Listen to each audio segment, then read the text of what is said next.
Hello, this is Mark from I Am Organic Gardening, and today I want to go over some research I've been doing to come up with this following year to share with you a couple of new ideas and things I'm learning through emails from soil scientists and just general overall questions in the past year. One of them always comes up since I'm an organic farmer, and the issue is about GMO corn. So the picture in front of you is actually from a video, and what all this group of people here that we have here is they are called the FFA, Future Farmers of America. Now these young men and women are in high school, heading off to college, and the gentleman over here on the side is actually doing a magical act, and I thought it was very funny of how he's doing a magical act and trying to recruit these people to come work for the company he's promoting you'll hear about it, of soil scientists, but basically what are they trying to do is change that word around so it doesn't pop out as even GMO. They call it genetic engineering, and they're trying to recruit these young men and women to grow GMO corn for them and feed Africa, and the normal things that you hear all the time, that if we don't start doing this, we're going to run out of food across the world, and we're going to have to double the population, and we're not going to be able to survive on this planet. So I want to address this. So I'm going to play the video for you just in a little second here, and you can hear what he has to say.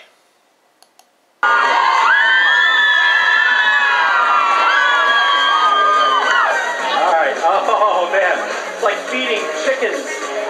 All right. How many of you love agriculture? It's got to be. So, as you look at as a career in agriculture, we need more agronomists. But even better than that, we need folks that can help us with genetic engineering. The new genetic engineering being the CRISPR-Cas. How many of you heard? As he just says, they need more and more people for genetic engineering.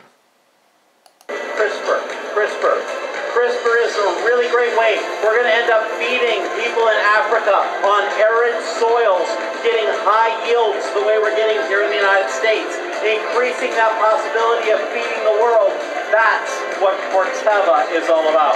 Got free stuff, make some noise! Okay, now I want to bring you to another video that's online, and in reference to, and I'll show you just in a little bit.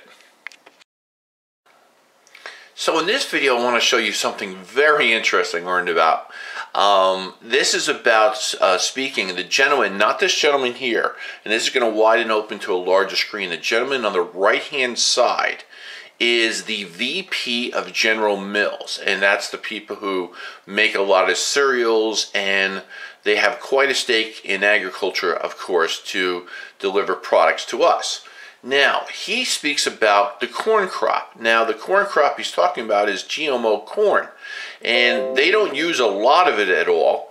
He's just talking about in general that he's learned about over the years, and he didn't know this, but it's about how we produce 15 billion bushels of GMO corn, but we use very little of it to actually really feed anybody. It just is another way that is controlling the farmer to grow this crop because he has nothing else to grow to sell. So what I'm making in this point is this narrative always hear all the time is that, oh, we're running out of food, we don't have enough land, we don't have enough fertile soil, and else too. It's not true. If we removed every single corn crop out there of GMO corn, which is millions of acres in the United States, that we would have enough food to feed everybody in this world just from the United States alone. Now, I'll play this video for you, and again, this video is from a soil health conference in Missouri, and just listen to it and you'll hear the facts directly from that gentleman's mouth. Productivity matters, and I fully believe, and sitting up here today because I believe that soil health is crucial to productivity, short and long term.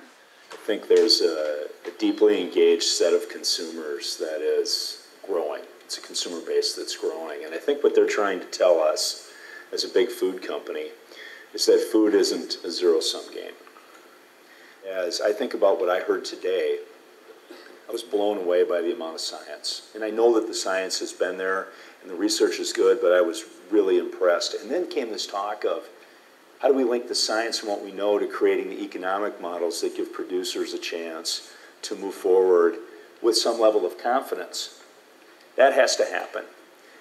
Food alone is not going to drive this, and I just use the corn crop as an example. We grow about 15 billion bushels of corn in this country. 5 of it goes in your gas tank.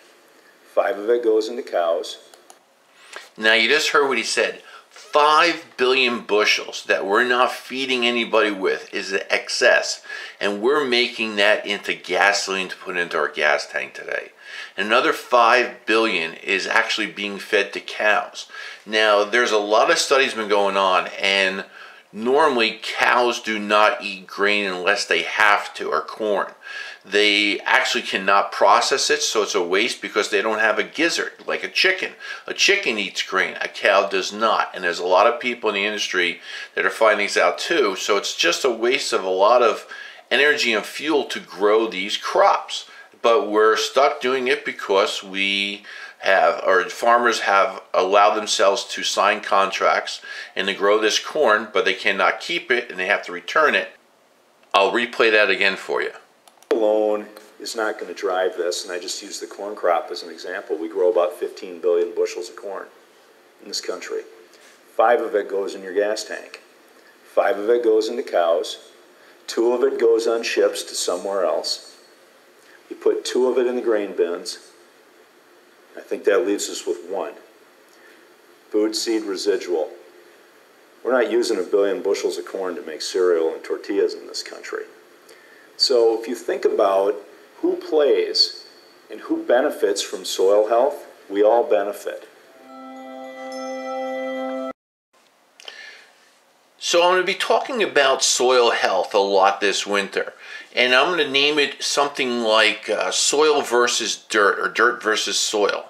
And what that's going to come up with is I want to focus on what soil really is, because most gardeners are growing in peat moss or additives in the soil, and I'll explain that, but that's not soil. Now, you can grow something in there and it does well and it produces vegetables for you, but I want to concentrate on nutrient density of the food in that crop that you're harvesting from that soil. So this is a very interesting fact. Anywhere from 15 to 65% of nutrient densities has decreased in food in the past 50 years. Now here's a chart of average of 27 different kinds of vegetables, and there's 5 things that have been declining in our vegetables that we eat from not organic farms but just commercial farming that we should be aware of. And also mineral depletion in meat, the way it's raised also compared to organic. So I want to share with you the newest information that I've been receiving this coming year in 2019 with you about how important soil is and what really is soil, and how we deliver the nutrients that we can give to our plants. There's really only 2 ways. There's the leaching method and also the soil food web. There's also all kinds of other gardening methods out there, but there's really 2 ways of really only delivering nutrients to those plants, using either a leaching method like from compost leaching through the soil on top, or the soil food web. And I will go over them with detail. I hope you enjoyed this video. Please like or subscribe to my channel, and I thank you very much for watching, and I'll see you again shortly. Thanks.